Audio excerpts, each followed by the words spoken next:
18 years ago, on a crisp October evening in 2006, 22-year-old Charlotte Harris vanished into the mountain mist of Morgantown, West Virginia, her small blue sedan swallowed by the winding Appalachian roads she knew by heart. Police suspected a tragic accident along those treacherous curves, but when her car never surfaced from the Monongahela's dark waters, the investigation crumbled beneath limited technology and mounting frustration. Yet through countless sleepless nights, her mother, Elaine, kept a porch light burning, a beacon of hope piercing the darkness. Then modern DNA testing unlocked what seemed impossible, a betrayal so intimate, so shocking, it would shatter a community's trust forever. Before we dive into this shocking story, let us know where you're watching from, and don't forget to subscribe for more cold case breakthroughs. The neon lights of Morgantown's campus district were still glowing when Charlotte Harris locked the front door of Morrison's Used Books at exactly 9:43 p.m. The autumn air carried that sharp bite of approaching winter, sending amber leaves skittering across narrow streets lined with century-old brick buildings. University lecture halls cast warm rectangles of light into the gathering dusk, while late-shift cafes hummed with the low murmur of students cramming for midterms. Charlotte pulled her worn denim jacket tighter as she walked toward her faded blue Toyota Corolla, parked beneath a flickering streetlight that had been casting uneven shadows for weeks. At 22, she possessed that particular blend of small-town warmth and academic ambition that made her beloved by professors and coworkers alike. Her dark hair was pulled back in a practical ponytail, and her backpack, heavy with both textbooks and the day's register receipts, bounced against her shoulder with each step. "I'll be home in 10, she texted her roommate Sarah, the blue glow of her flip phone briefly illuminating her face before she slipped it into her jacket pocket. It was a drive she'd made hundreds of times, less than 5 miles of winding road, that connected the university district to the modest apartment she shared with 2 other students near the edge of town. The bookstore job wasn't glamorous, but Charlotte treasured those quiet evening hours, surrounded by the musty scent of old paperbacks and the soft scratch of pencil on receipt paper. Her manager, Miss Chen, often remarked how Charlotte had a gift for recommending just the right book to browsing customers. "She sees into people's hearts," Mrs. Chen would tell anyone who listened, "knows exactly what story they need to hear."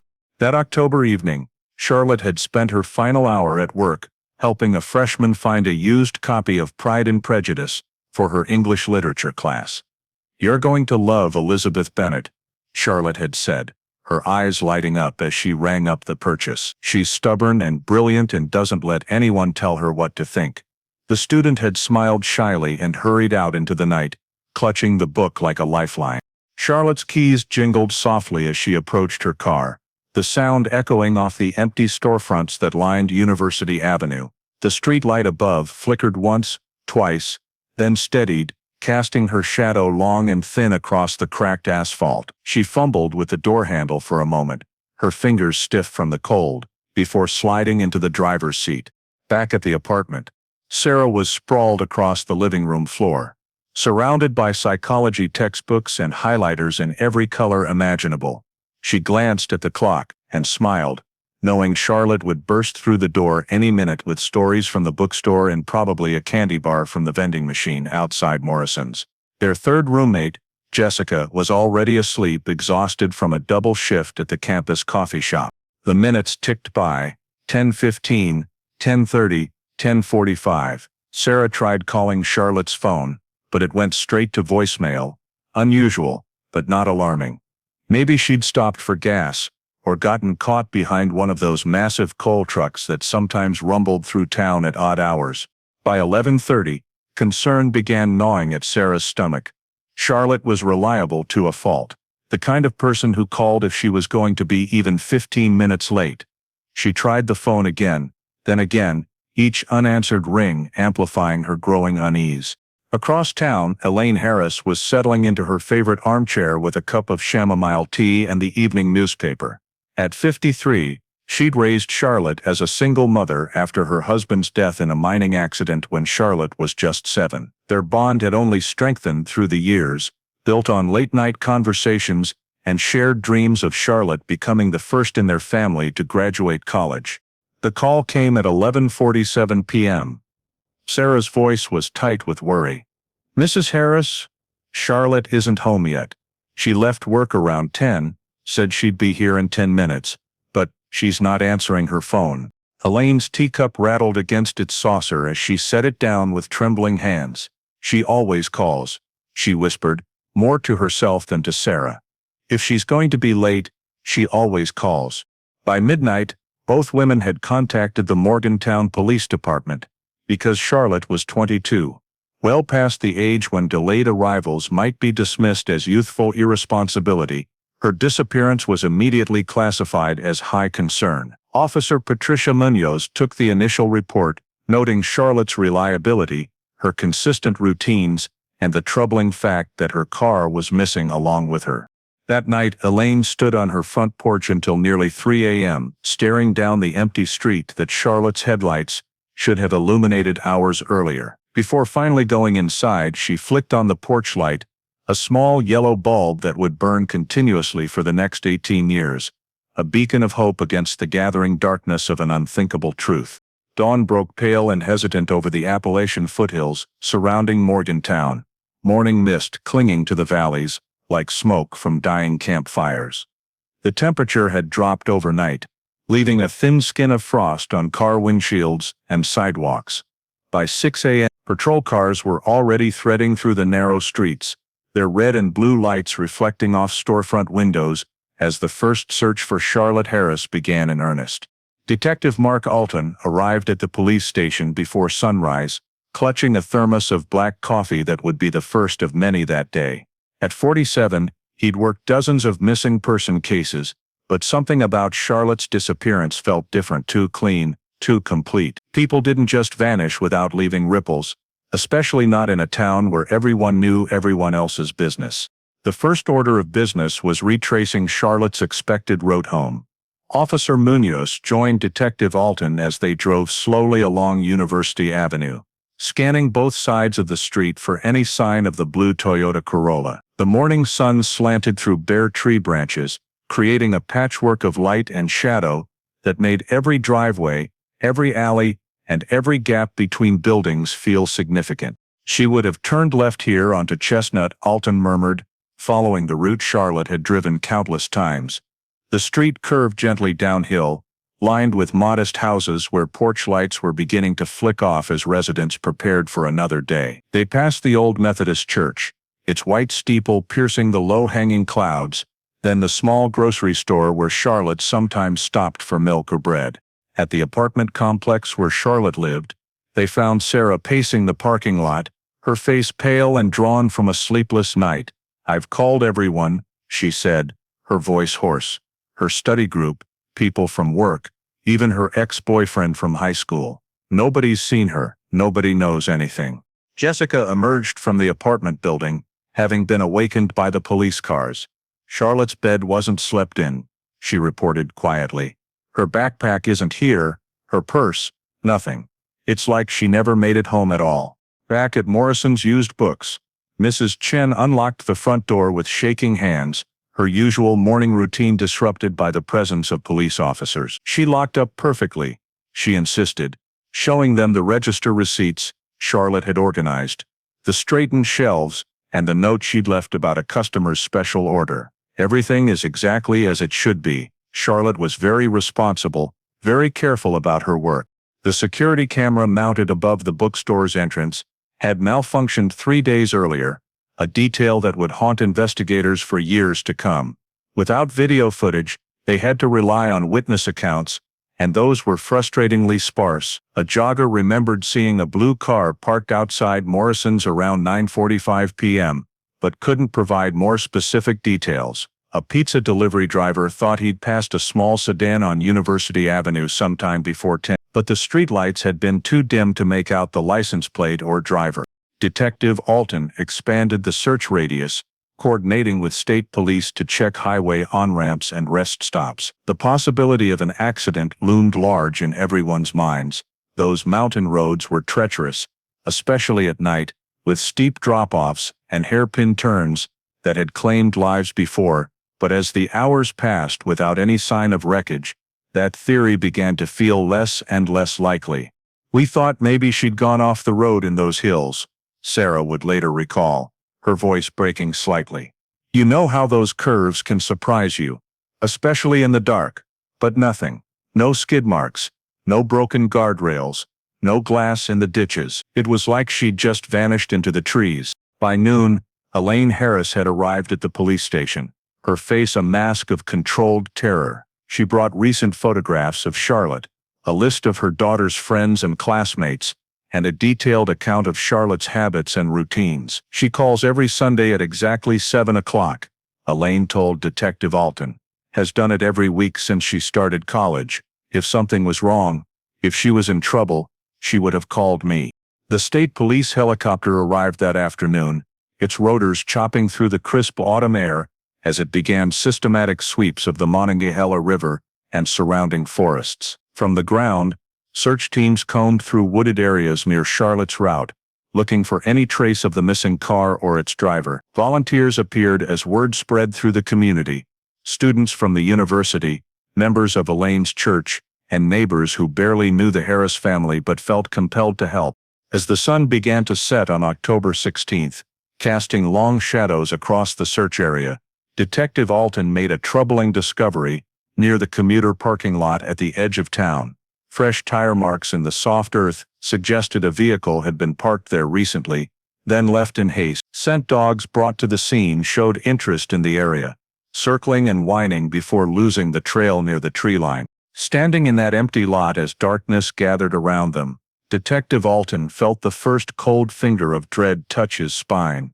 This wasn't an accident. Someone had been very careful, very deliberate about making Charlotte Harris disappear. The Morgantown Police Department buzzed with an energy Detective Alton hadn't seen in years. Maps of the county covered every available wall surface, marked with colored pins representing search grids, witness sightings, and potential evidence locations. File folders grew thick with reports, photographs, and witness statements, while police radios crackled constantly with updates from search teams spread across 3 counties. Detective Alton established his command center in the department's largest conference room, surrounding himself with whiteboards covered in timelines, suspect profiles, and evidence logs. At the center of it all was Charlotte's photograph, her bright smile and warm eyes serving as a constant reminder of what they were fighting to find. The pressure was immense. Missing person cases had a narrow window of opportunity, and that window was closing fast. The search effort expanded rapidly beyond the initial route between the bookstore and Charlotte's apartment.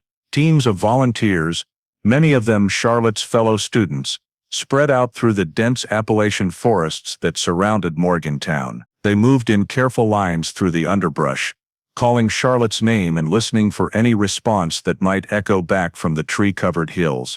Every lead felt urgent, until we realized it led nowhere. Detective Alton would later reflect, it was like running into walls built of smoke. Just when you thought you had something solid to grab onto, it would slip through your fingers and disappear. The Monongahela River became a focal point of the investigation. Its dark waters had swallowed secrets before, and the possibility that Charlotte's car might be resting on the muddy bottom couldn't be ignored. State police divers worked in rotating shifts, their equipment stirring up clouds of silt as they searched the deepest sections of the river. Sonar equipment swept back and forth across the water's surface, operators straining to interpret the ghostly images on their screens. Meanwhile, teams of investigators combed through abandoned structures scattered throughout the county, old coal mining buildings, forgotten farmhouses, and rusted industrial sheds that dotted the landscape like tombstones. Each location had to be thoroughly searched, photographed, and documented. The work was methodical but heartbreaking, each empty building representing another dead end in their desperate search. The local landfill presented perhaps the most daunting challenge. Mountains of refuse stretched across acres of land, and the possibility that evidence might be buried somewhere in those towering heaps was both realistic and terrifying. Heavy machinery was brought in to carefully excavate sections of the landfill, while investigators sifted through tons of debris looking for anything that might connect to Charlotte's disappearance. Evidence collection during those early days focused on physical traces that might reveal Charlotte's fate. Near the commuter parking lot where the tire marks had been discovered, Investigators bagged samples of tire rubber, photographed the impressions in detail, and created plaster casts for later analysis. Hair fibers found caught on a fence post underwent preliminary testing, though the DNA analysis capabilities available in 2006 were limited compared to modern standards. The forensics team also collected soil samples from various locations, searching for microscopic evidence that might have been transferred from Charlotte's car or clothing. Every piece of broken glass along her route was examined and catalogued. Investigators used luminol testing in several garages and outbuildings, hoping to detect traces of blood that might be invisible to the naked eye, but these efforts yielded no significant results. Communication records became another crucial avenue of investigation. Charlotte's cell phone records were subpoenaed and analyzed, revealing her last outgoing text to Sarah at 9:40. The phone had pinged a cell tower near the university campus around that time, but the technology available in 2006 couldn't provide the precise location tracking that would become standard in later years. After 9:45 p.m., Charlotte's phone had gone completely silent. As the search entered its second week, the community response was both heartwarming and heartbreaking. Local churches organized prayer vigils, with hundreds of people gathering along the Monongahela's banks, their candles reflecting like fallen stars in the dark water. Elaine Harris stood among them, her voice strong despite her obvious pain, as she spoke about her daughter's dreams and ambitions. "We will not stop," Elaine declared, her words carrying across the silent crowd. "We will not stop until she comes back to us." The candles flickered in the evening breeze, each flame representing a life touched by Charlotte's disappearance and a community's refusal to give up hope. Reward money began pouring in from unexpected sources. Local businesses contributed funds, students organized fundraisers, and even strangers from neighboring towns sent donations. The reward fund eventually reached $50,000, a substantial sum that generated hundreds of tips and potential leads. But despite the massive effort, the crushing reality began to set in. Charlotte Harris had vanished, as completely as if she'd never existed at all. Her car, her belongings, any trace of what had happened to her on that October night, all of it remained hidden somewhere in the vast wilderness that surrounded their small mountain town. As autumn deepened into winter, Detective Alton found himself staring at those same maps and photographs, wondering what crucial detail they might have missed. What stone remained unturned in their desperate search for answers. Word of Charlotte Harris's disappearance spread through Morgantown like ripples across still water, reaching every corner of the tight-knit community within hours. At Murphy's Diner on High Street, where locals gathered each morning over coffee and hash browns, the usual talk of football scores and weather forecasts gave way to hushed conversations about the missing college student. Waitress Betty Lou Michaels had served breakfast to 3 generations of families in this town, and she'd never seen people so shaken. She could have trusted anyone around here. "We all knew each other," reflected Tom Patterson, a regular customer who ran the local hardware store. "That's why this cut so deep. If Charlotte Harris wasn't safe in our town, then who was?" His words captured the sentiment that hung over Morgantown like morning fog. A collective sense that something fundamental had been broken. Some unspoken agreement of community safety had been shattered. The university campus took on an almost ghostly quality in the days following Charlotte's disappearance. Students who had once walked confidently between buildings now moved in groups, constantly checking their phones and looking over their shoulders. The bookstore where Charlotte had worked became an unofficial shrine, with flowers and handwritten notes accumulating outside the front door. Professor Linda Walsh, who had taught Charlotte in 2 English literature courses, found herself unable to pass Morrison's used books without stopping to read the messages left by students and community members. Tips began flooding the police hotline almost immediately. The volume was both encouraging and overwhelming. Detective Alton and his team found themselves chasing leads across 3 states as reported sightings came in from Pittsburgh, Charleston, and even as far away as Baltimore. A truck driver was certain he'd seen Charlotte at a rest stop outside of Wheeling, describing her denim jacket and dark ponytail in convincing detail. A convenience store clerk in Fairmont insisted she'd sold cigarettes to a young woman matching Charlotte's description. though Charlotte had never smoked a day in her life. Each potential sighting required follow-up investigation, sending officers on long drives through winding mountain roads to interview witnesses and examine security camera footage. Most of these leads evaporated under scrutiny, wishful thinking transformed into false certainty by well-meaning community members desperate to help, but each one had to be taken seriously, because the one they dismissed might be the one that brought Charlotte home. The most promising early lead came from a gas station attendant named Marcus Webb, who worked the late shift at a Texaco station on Route 119, about 15 miles south of Morgantown. Marcus reported seeing a blue sedan matching Charlotte's car description around 11 on October 15th, with what appeared to be two people inside, a detail that sent investigators' hearts racing. The driver had purchased gas with cash and seemed nervous, avoiding eye contact and speaking in monosyllables. Something felt off about the whole interaction, Marcus told Detective Alton during his interview. The guy kept looking around, like he was expecting someone to follow him. And the girl in the passenger seat, I couldn't see her face clearly through the windshield, but she seemed real still, like she was sleeping. Or, he didn't finish the sentence, but the implication hung heavy in the air. Security camera footage from the gas station was immediately seized and analyzed, but the image quality was poor, and the angle made it impossible to read the license plate or clearly identify the occupants. Still, the timestamp and location fit with theories about Charlotte's possible route if she had been abducted. Police distributed enhanced screenshots from the footage, hoping someone might recognize the vehicle or its occupants. Phone records from the area around the gas station were subpoenaed, revealing dozens of cell phone pings during the relevant time frame. Each number had to be traced and cross-referenced with known suspects or persons of interest. The work was painstaking and often led nowhere, but investigators couldn't afford to overlook any potential connection. Fear began to change the fabric of daily life in Morgantown. Parents who had previously allowed their college-aged daughters to walk alone at night began insisting on escorts. The university implemented a new buddy system for students working late shifts on campus. Local businesses adjusted their closing procedures, ensuring that no employee was left alone after dark. Church congregations across the county organized prayer circles and volunteer search teams.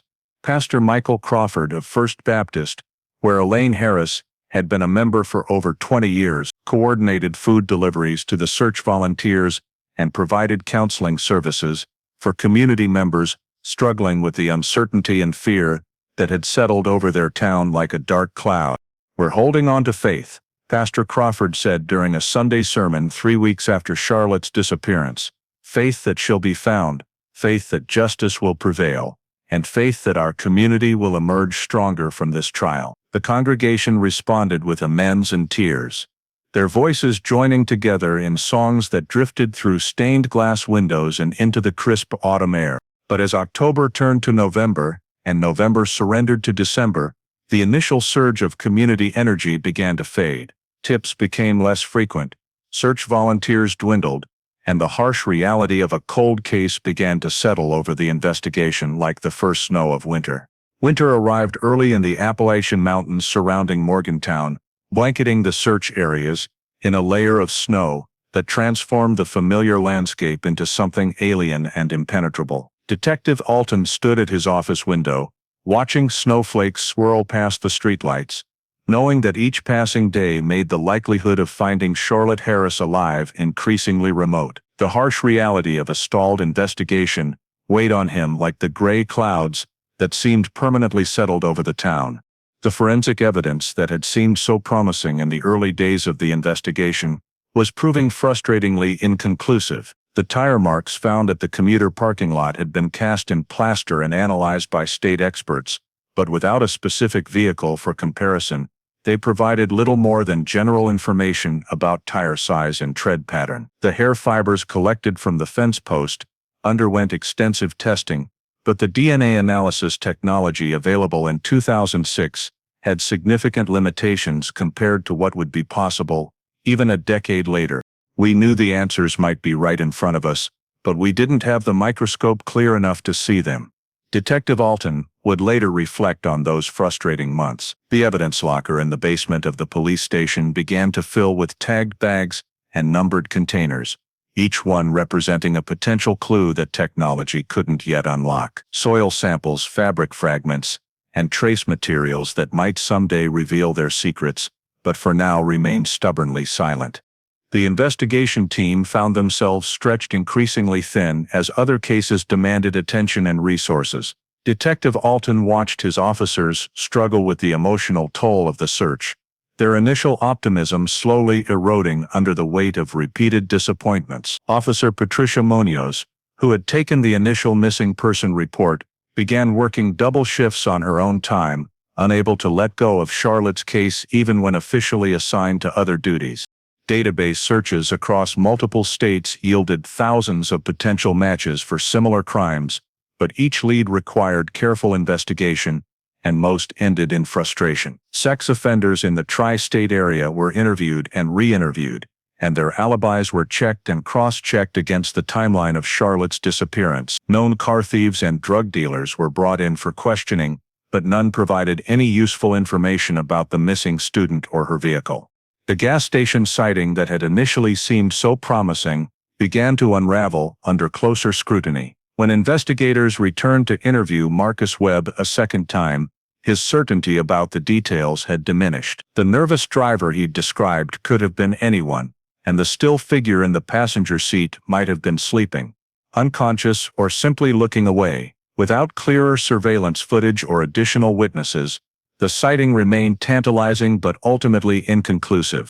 Technical limitations of 2006 technology hampered the investigation at every turn. Cell phone tracking was rudimentary compared to modern GPS capabilities, providing only general location data based on which towers had received signals. Charlotte's phone had gone silent after her final text message, leaving investigators to speculate whether the battery had died, the phone had been destroyed, or it was simply in an area with poor reception. Luminol testing in various locations around town had revealed traces of blood in several garages and outbuildings, but none of it matched Charlotte's blood type. Each positive result required extensive follow-up investigation, only to discover that the blood belonged to a hunter cleaning deer, a mechanic who had cut himself on metal, or someone who had suffered a minor injury years earlier. The technique that seemed so promising in television crime shows proved disappointingly imprecise in real-world application.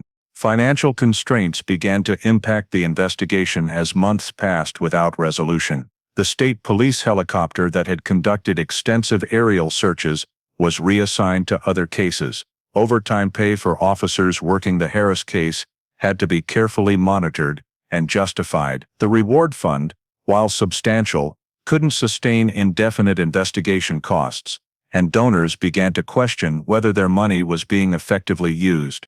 Perhaps most heartbreaking was watching Elaine Harris maintain her vigil as winter deepened around her. Every evening, without fail, she would step onto her front porch and flip the switch that illuminated the yellow bulb she'd installed the night Charlotte disappeared. Neighbors had grown accustomed to seeing that light burning through blizzards and sub-zero temperatures, a beacon of hope that seemed to grow smaller and more fragile with each passing week.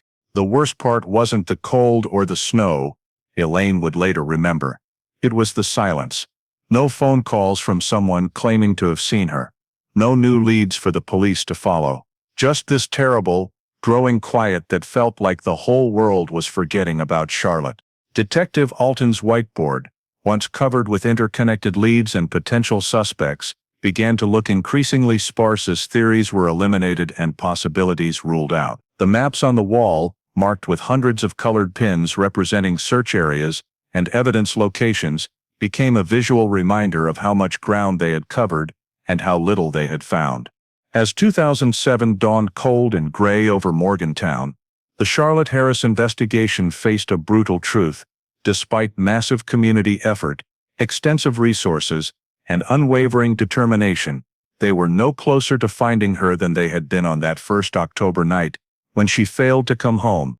By 2010, case file 678 Harris had found its place among the dusty boxes that lined the shelves of the Morgantown Police Department's cold case storage room. The thick manila folder contained hundreds of pages of witness interviews, evidence reports, and investigative notes, a paper monument to 4 years of intensive effort that had ultimately led nowhere. Detective Alton, now promoted to lieutenant, still pulled the file occasionally, hoping fresh eyes might spot something his team had missed during those crucial early months.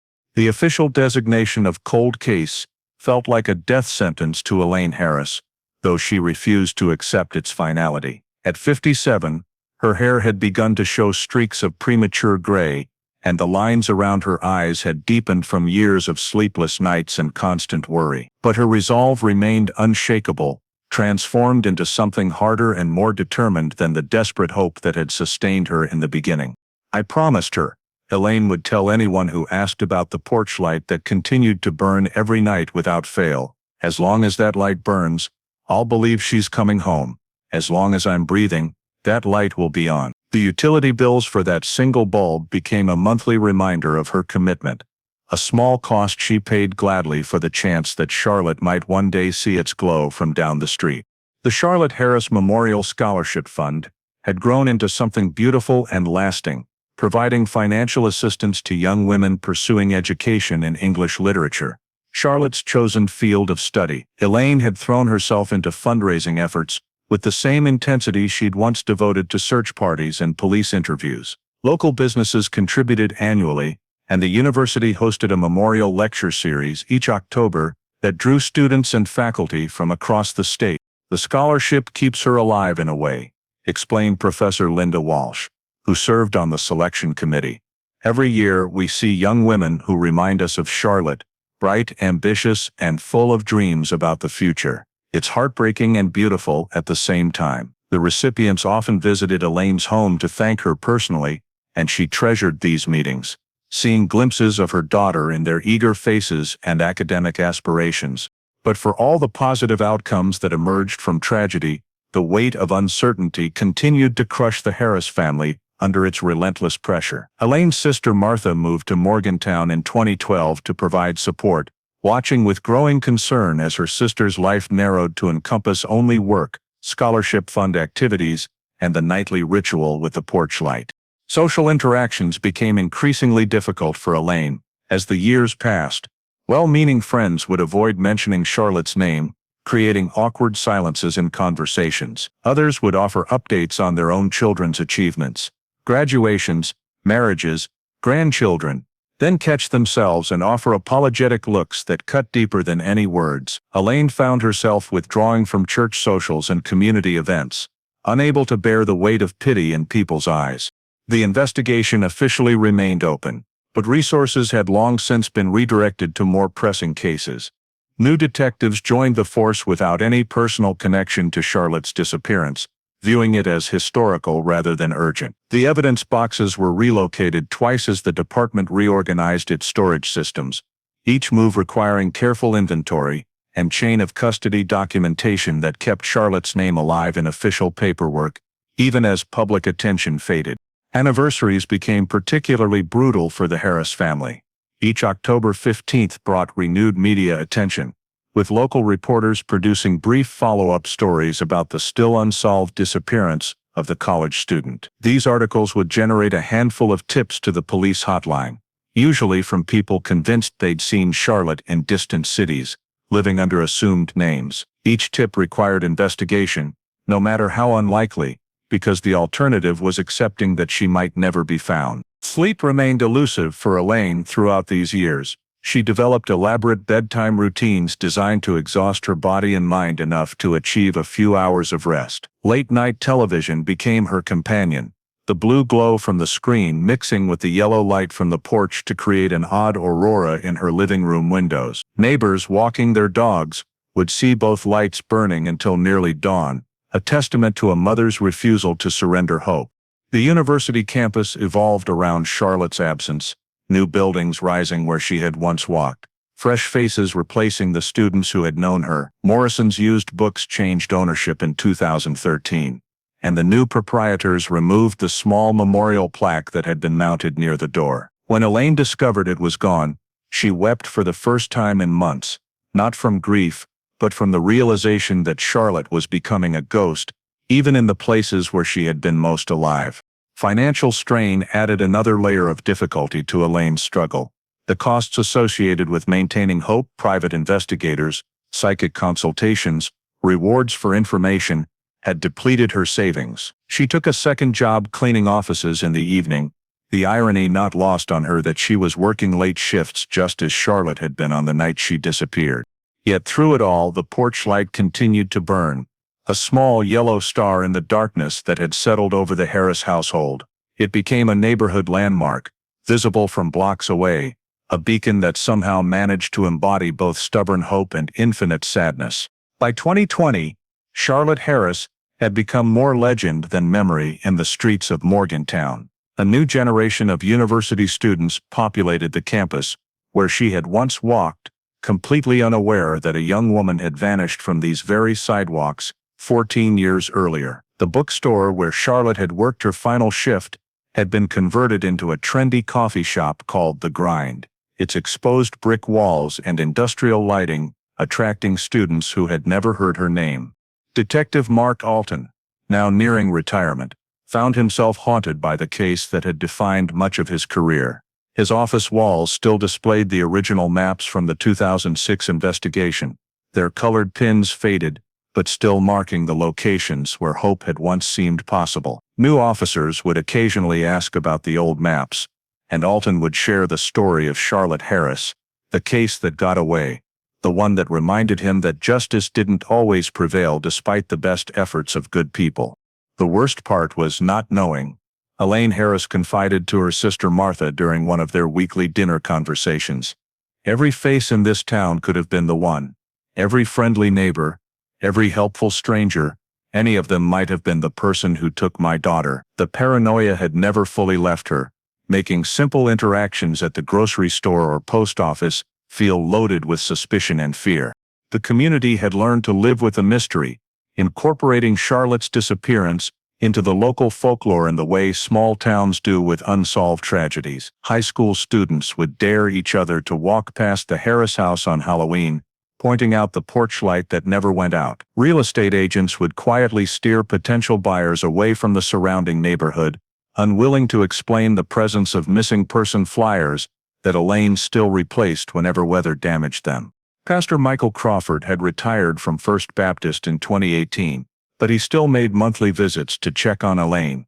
He'd watched her transform from a desperate mother into something harder and more determined, a woman who had weaponized her grief into a force for keeping memory alive. She became Charlotte's voice, he would tell his replacement. When the world wanted to forget, Elaine refused to let them.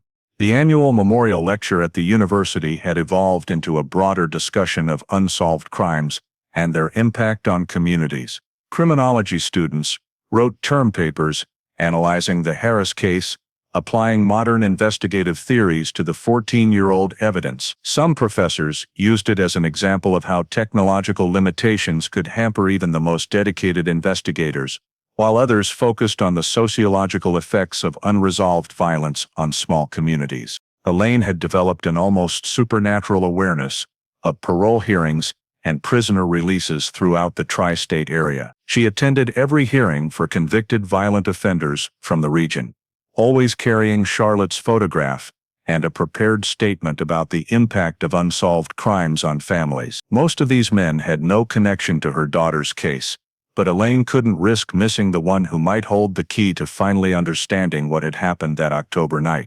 I looked into 100 faces over the years, she would later reflect. Murderers, rapists, thieves, all of them claiming innocence or expressing remorse. But none of them had the answers I needed. None of them could tell me where my daughter was. The technological revolution that had transformed daily life since 2006 only served to highlight how different Charlotte's case might have been under modern circumstances. GPS tracking, social media footprints, digital surveillance systems, all the tools that might have provided crucial evidence simply hadn't existed when she disappeared. Younger investigators would shake their heads at the primitive methods available to their predecessors, not understanding how much they had accomplished with so little. Local urban legends began to incorporate Charlotte's story in distorted ways. Some claimed her ghost walked the university campus on autumn nights, searching for her way home. Others insisted she had been spotted in distant cities, living under assumed identities. The most persistent rumor suggested that she had voluntarily disappeared to escape some unknown trouble, though anyone who had known Charlotte rejected this theory immediately. The porch light had become a neighborhood institution, mentioned in local newspaper articles about holiday decorations and community traditions. New residents would ask longtime neighbors about the house with the light that never went out, and the story would be retold with varying degrees of accuracy. Some versions painted Elaine as a tragic figure. Others portrayed her as an inspiration of maternal devotion. Time-lapse photography of the downtown area would have shown the dramatic changes that had occurred since Charlotte's disappearance. New buildings, renovated storefronts, and modern traffic patterns, but one element remained constant: that single yellow bulb burning on Elaine Harris's front porch, visible in every frame, a fixed point in a world that had moved on without her daughter. As 2023 began, few people expected that the long silence surrounding Charlotte's fate was about to be broken. The case seemed as cold and impenetrable as the January snow that blanketed the mountains. But in a sterile laboratory 3 hours away, a forensic analyst was about to make a discovery that would shatter 14 years of uncertainty and reveal a truth more shocking than anyone in Morgantown could have imagined. The West Virginia State Forensic Laboratory hummed with quiet efficiency on the morning of March 15, 2023, its fluorescent lights casting sterile white illumination across rows of microscopes, spectrometers, and DNA sequencing equipment. Maya Rhodes adjusted her safety glasses and pulled on a fresh pair of latex gloves, preparing to examine evidence from a case that predated her career by several years. At 34, she had developed a reputation for methodical precision and an almost obsessive attention to detail that made her colleagues either admire or avoid her, depending on their tolerance for perfectionism. The Charlotte Harris case had been assigned to Dr. Rhodes as part of a cold case review initiative funded by federal grants designed to apply modern forensic techniques to unsolved crimes. The original evidence boxes, carefully preserved in climate-controlled storage for 17 years, contained materials that had been analyzed with the best technology available in 2006, techniques that now seemed primitive compared to current capabilities. The evidence didn't change. Dr. Rhodes would later explain to the investigators who gathered around her laboratory bench. Our ability to see it did. She held up a clear plastic evidence bag containing hair fibers that had been collected from the fence post near the commuter parking lot where tire tracks had been discovered. Previous analysis had determined basic characteristics: human hair, likely from a Caucasian female, but had been unable to extract sufficient DNA for identification purposes. Modern mitochondrial DNA analysis techniques could now recover genetic information from samples that would have been considered useless in 2006. The process required patience and precision, breaking down microscopic cellular structures to access genetic material that earlier methods couldn't detect. Dr. Rhodes worked with samples no larger than specks of dust, using equipment worth hundreds of thousands of dollars to peer into the molecular building blocks of identity. But the real breakthrough came from an unexpected source. Among the evidence collected from the scene was a tire iron that had been found partially buried in leaves about 50 yards from the parking area. Initial analysis in 2006 had revealed no useful fingerprints, and the tool had been cataloged and stored without further examination. However, advances in touch DNA analysis, the ability to recover genetic material from skin cells left by brief contact, had revolutionized forensic science in the intervening years. Dr. Rhodes carefully swabbed the handle of the tire iron with a solution designed to capture microscopic skin fragments that might have been deposited by whoever had last handled the tool. The process was so sensitive that it could detect DNA from someone who had merely touched the object briefly, even through gloves or after exposure to weather and time. The DNA extraction process took several days, involving complex chemical procedures that broke down cellular walls and isolated genetic material for analysis. Dr. Rhodes worked in sterile conditions, knowing that contamination from her own DNA or environmental factors could compromise the results. Each step was documented with photographs and detailed notes, creating a chain of evidence that would be crucial if the analysis yielded usable results.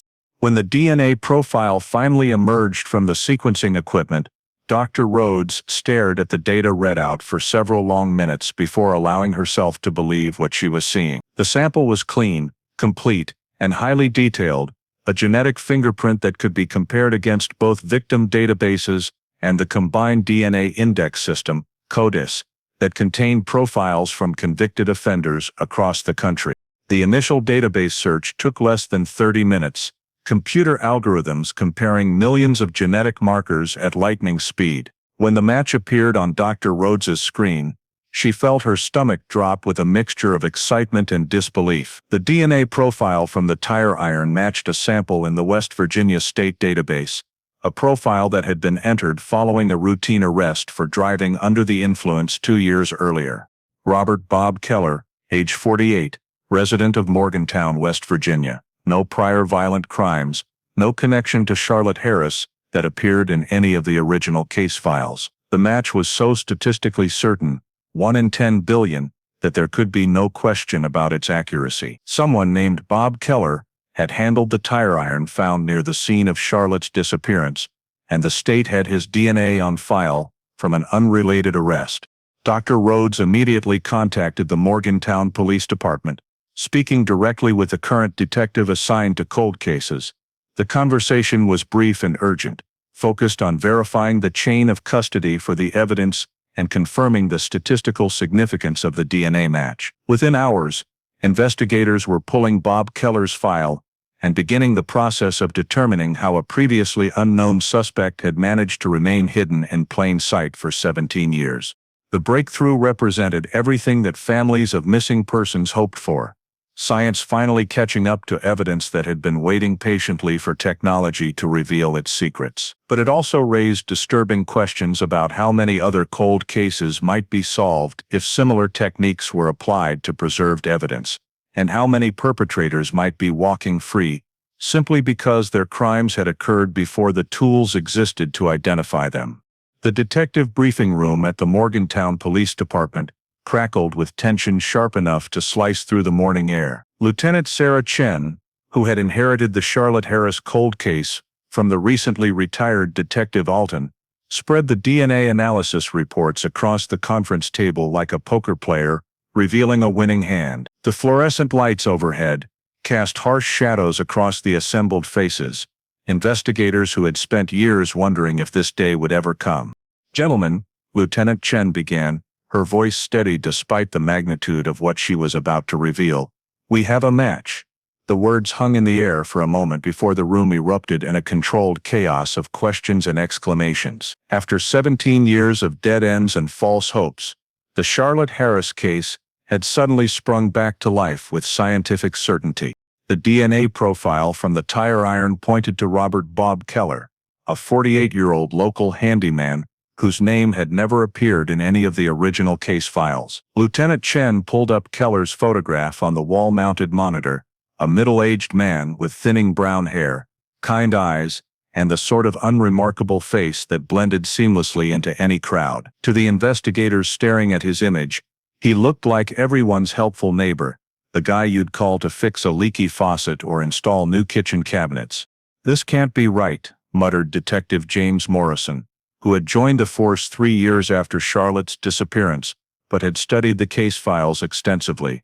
"Keller's in our database for a DUI, nothing violent. He's been living in Morgantown this whole time, never moved, and never tried to hide. Hell, he probably passed the victim's mother on the street 100 times. But the science was undeniable. The DNA match carried a statistical certainty of 1 in 10 billion higher odds than being struck by lightning twice in the same day. Computer algorithms had compared millions of genetic markers and found perfect correspondence between the biological material on the tire iron and the sample Bob Keller had provided during his 20th. Investigation into Keller's background revealed a man who had lived his entire life in the shadows of respectability. Born and raised in Morgantown, he had attended the same high school as many of Charlotte's professors, worked construction and handyman jobs throughout the region, and maintained a reputation as someone who could fix anything for a fair price. He had never married, lived alone in a modest house on the outskirts of town, and appeared to have no close relationships or social connections that might have provided insights into his character. Most disturbing of all was the discovery that Keller had actually intersected with the Harris family's life in the months following Charlotte's disappearance. Property tax records showed that he had performed repair work on Elaine Harris's house in the spring of 2007, fixing damaged gutters and replacing several roof shingles. Elaine had paid him by check, and her bank records showed a transaction for $340 made out to R. Keller Handyman Services. The realization hit the investigative team like a physical blow. While Elaine Harris had spent sleepless nights wondering what had happened to her daughter, the man responsible for Charlotte's disappearance had been standing on her roof, drinking the iced tea she offered to workmen, accepting her gratitude for a job well done. The psychological cruelty of this proximity was almost incomprehensible. Further investigation revealed that Keller had also attended at least 2 of the community vigils held for Charlotte in the months after her disappearance. Photographs from local newspaper coverage showed him in the background of crowd shots, his face partially obscured, but unmistakably present among the mourners and searchers who had gathered to pray for Charlotte's safe return. "It's like he was hiding in plain sight," Lieutenant Chen observed, studying surveillance footage from a 2007 memorial service at First Baptist Church. Not only was he blending in with the community, but he was also actively participating in the search efforts. The son of a bitch was probably getting some kind of sick satisfaction from watching everyone look for a victim he had hidden. Property records for Keller's house showed that he had made significant modifications to his basement in late 2006, including the installation of new concrete flooring and updated electrical systems. Building permits on file indicated that the work had been done by Keller himself, claiming it was routine maintenance and updates. But the timing, just weeks after Charlotte's disappearance, raised immediate red flags for investigators who understood that perpetrators often alter their properties to conceal evidence. Vehicle registration records revealed that Keller had owned a pickup truck in 2006, a vehicle large enough to transport Charlotte's small sedan to a location where it could be disposed of or dismantled. The truck had been sold for scrap in 2009, conveniently eliminating any physical evidence that might have connected it to the crime. When the news of the DNA match reached Elaine Harris, her reaction was a complex mixture of vindication, horror, and disbelief. "Him?" she whispered to Lieutenant Chen over the phone, her voice barely audible. "No, no. He fixed our porch. He prayed with us at the vigils. He seemed so kind, so helpful." The betrayal cut deeper than the original crime, shattering her faith in the fundamental goodness of the community that had embraced and supported her through nearly 2 decades of uncertainty. The pre-dawn darkness of April 3, 2023, hung heavy over the quiet residential street where Bob Keller had lived undetected for 17 years. Police convoy vehicles moved with practiced silence through the narrow roads that wound between modest ranch houses and well-maintained lawns, their headlights cutting through the mountain mist that clung to the valleys around Morgantown. Lieutenant Chen sat in the lead vehicle, reviewing arrest protocols one final time while her stomach churned with anticipation and dread. At exactly 5:47 a.m., tactical officers surrounded the small brick house at 147 Elm Street, their boots crunching softly on frost-covered grass as they took positions at every exit. The house looked innocuous in the gray morning light, white trim flower boxes that had been carefully tended, and an American flag hanging from a pole beside the front door. It was the kind of home that real estate agents would describe as charming and well-maintained, betraying no hint of the darkness that had apparently resided within its walls. Bob Keller answered the door in his bathrobe and slippers, his thinning hair disheveled from sleep. For a moment he stared at the assembled officers with what appeared to be genuine confusion, his eyes moving from face to face, as if trying to solve a puzzle that made no sense. When Lieutenant Chen identified herself and read him his rights, Keller's shoulders sagged slightly, but he offered no resistance. "I've been wondering when you'd figure it out," he said quietly, his words cutting through the morning air like a blade. The confession, spontaneous and unexpected, sent a chill through the assembled officers, who had prepared for denials, lawyers, and legal maneuvering. Instead, they found themselves face to face with a man who seemed almost relieved that his 17-year secret was finally exposed. The search of Keller's property began immediately, with forensic teams methodically processing every room, every closet, and every inch of space that might contain evidence related to Charlotte's disappearance. The basement, with its suspiciously new concrete floor, became a particular focus of attention. Ground-penetrating radar equipment was brought in to detect any anomalies beneath the surface, while cadaver dogs worked their way through the house and surrounding yard. In a storage room behind the basement workshop, investigators made their first significant discovery: license plate fragments that matched Charlotte Harris's Toyota Corolla. The metal pieces had been carefully cut and partially painted over, but enough of the original numbers remained visible to provide positive identification. Hidden behind boxes of Christmas decorations and old paint cans, they represented the first physical proof that Charlotte's car had been in Keller's possession. News of the arrest spread through Morgantown like wildfire, carried by text messages, social media posts, and the kind of urgent phone calls that people make when something unthinkable happens in their community. By noon, reporters from regional television stations had arrived, setting up their cameras across the street from Keller's house, while neighbors gathered in small groups, speaking in hushed tones about the man they thought they knew.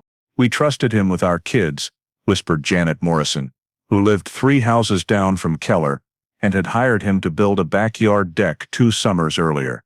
"My daughter Sarah used to ride her bike past his house every day on her way to school. He would wave and smile, always so friendly. How do you live next to someone for years and never know they're capable of—" She couldn't finish the sentence, overcome by the realization that evil had been living among them in the most ordinary disguise imaginable. The psychological impact on the community was immediate and profound. Parents who had hired Keller for home repairs began questioning their judgment, wondering what signs they might have missed. Church members recalled seeing him at community events and memorial services, his presence now transformed from unremarkable to sinister by the lens of hindsight. Pastor Michael Crawford, now retired, but still deeply connected to his former congregation, struggled to reconcile the man he remembered praying alongside with the monster that DNA evidence had revealed. He seemed so genuine in his concern for the Harris family, Crawford reflected. He volunteered for search parties, contributed to the reward fund, and attended every memorial service. The deception runs so deep that it makes you question everything you thought you knew about human nature.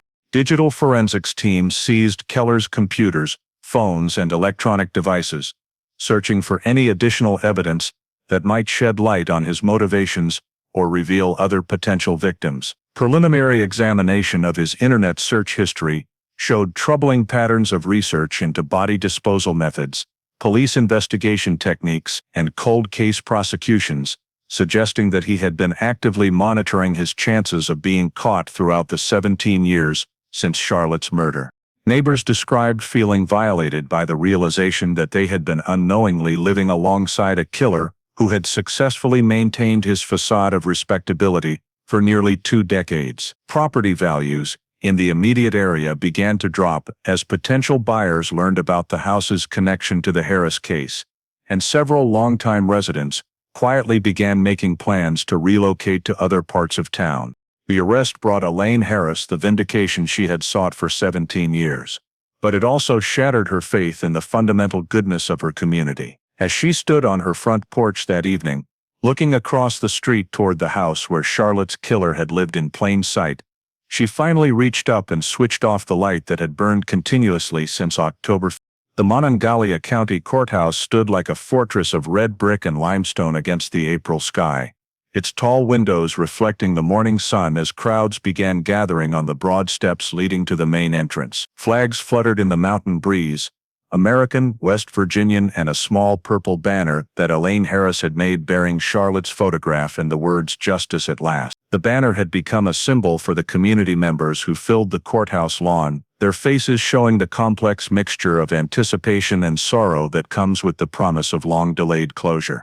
Prosecutor Jennifer Walsh had spent months preparing for this moment, building her case around the incontrovertible DNA evidence, while weaving together 17 years of investigative work into a compelling narrative of murder, deception, and betrayal. At 39, she had prosecuted dozens of serious crimes, but the Charlotte Harris case carried emotional weight that kept her awake at night, driven by the knowledge that an entire community was depending on her to deliver justice for a young woman they had never forgotten. Ladies and gentlemen of the jury, Walsh began her opening statement, her voice carrying clearly through the packed courtroom. 17 years ago, Charlotte Harris trusted the wrong person on the last night of her life. The evidence will show that Bob Keller, a man this community respected and trusted, murdered an innocent young woman and then had the audacity to participate in the very search efforts organized to find her. The courtroom was filled beyond capacity, with overflow seating arranged in adjacent rooms where closed-circuit television allowed additional community members to witness the proceedings. Elaine Harris sat in the front row, flanked by her sister Martha and Pastor Crawford, her hands folded tightly in her lap as she prepared to hear the details of her daughter's final hours for the first time. Dr. Maya Rhodes took the witness stand on the second day of trial, her testimony providing the scientific foundation that would anchor the prosecution's case. She explained the DNA analysis in terms that ordinary jurors could understand, describing how modern technology had finally been able to read the molecular evidence that Keller's tire iron had preserved for nearly 2 decades. The statistical probability that this DNA belongs to anyone other than the defendant, Dr. Rhodes testified, is approximately 1 in 10 billion. To put that in perspective, there are fewer than 8 billion people currently living on Earth. This match is as certain as science can make it. The defense attorney, a public defender named Michael Harrison, who had drawn the unenviable task of representing Keller, attempted to challenge the chain of custody for the evidence and question whether the DNA might have been deposited innocently. But his arguments crumbled under the weight of additional evidence that investigators had uncovered during their renewed investigation. Forensic accountants had traced unusual cash transactions in Keller's banking records during the weeks following Charlotte's disappearance, suggesting that he had sold her vehicle for parts or scrap metal. A metallurgy expert testified that the license plate fragments found in Keller's basement showed tool marks consistent with deliberate dismantling rather than accidental damage. Perhaps most damaging to the defense was testimony from neighbors who recalled seeing Keller working in his backyard late at night during the week after Charlotte vanished, using heavy equipment to dig what he claimed was a new septic system. Ground-penetrating radar had revealed disturbed soil in the exact locations described by witnesses, though excavation had not uncovered Charlotte's remains. "He fooled all of us," testified Janet Morrison, her voice shaking as she described hiring Keller for home repairs while her own teenage daughter was the same age Charlotte had been when she disappeared. "He seemed so normal, so helpful. The idea that he was capable of something so evil, it's changed how I look at everyone in this town." The prosecution's case was methodical and overwhelming, building layer upon layer of evidence that painted a picture of a man who had successfully hidden his true nature for decades. Phone records showed that Keller's cell phone had been in the vicinity of Charlotte's route home on the night she disappeared. Security footage from a hardware store showed him purchasing concrete mix and industrial cleaners in the days immediately following her vanishing. When the prosecution rested its case after 5 days of testimony, the defense had little to offer in response. Keller himself chose not to testify, sitting silently at the defendant's table, while his attorney made a brief argument about reasonable doubt that seemed to convince no one in the courtroom. The jury deliberated for less than 4 hours before returning with their verdict: guilty of murder in the first degree. The words rang through the courthouse like church bells, bringing tears to eyes that had remained dry throughout the emotional testimony. Elaine Harris closed her eyes and whispered a prayer of gratitude, feeling a weight lift from her shoulders that she had carried for more than half of her adult life. "After 18 years, Charlotte speaks through the science," Prosecutor Walsh said in her closing argument, her words echoing through the courtroom and beyond, to the community that had never stopped hoping for this day. "Today we can finally say that justice has been served." The case of Charlotte Harris reminds us that time is not always an enemy in criminal justice. It can become an ally when paired with persistence and science. For nearly 2 decades, Charlotte's family lived under the weight of silence, proving that unresolved crimes extend far beyond evidence rooms and case files. They ricochet into futures stolen, communities fractured, and generations forced to grow up in the shadow of unanswered questions. Elaine Harris's steady porch light became both beacon and battle cry, demonstrating how symbolic gestures can keep investigations alive when official resources fail. Her refusal to surrender hope inspired a community and reminded investigators that behind every cold case lies a family that continues to suffer day after day, year after year, until truth finally emerges. The eventual unraveling of this mystery highlights the remarkable evolution of forensic science. Touch DNA analysis and digital reconstruction techniques revealed what once lay invisible, proving that crimes only appear unsolvable until technology matures to meet them. Evidence collected in 2006 with primitive tools finally spoke clearly in 2023, whispering secrets that had waited 17 years to be heard. Perhaps most chilling was the discovery that evil had hidden behind the mask of community respectability. Bob Keller embedded himself in trust, blending seamlessly into neighborhoods, even helping search for the very victim of his crime. His deception warns us that predators often wear the most ordinary faces, gaining access to victims through familiarity rather than force.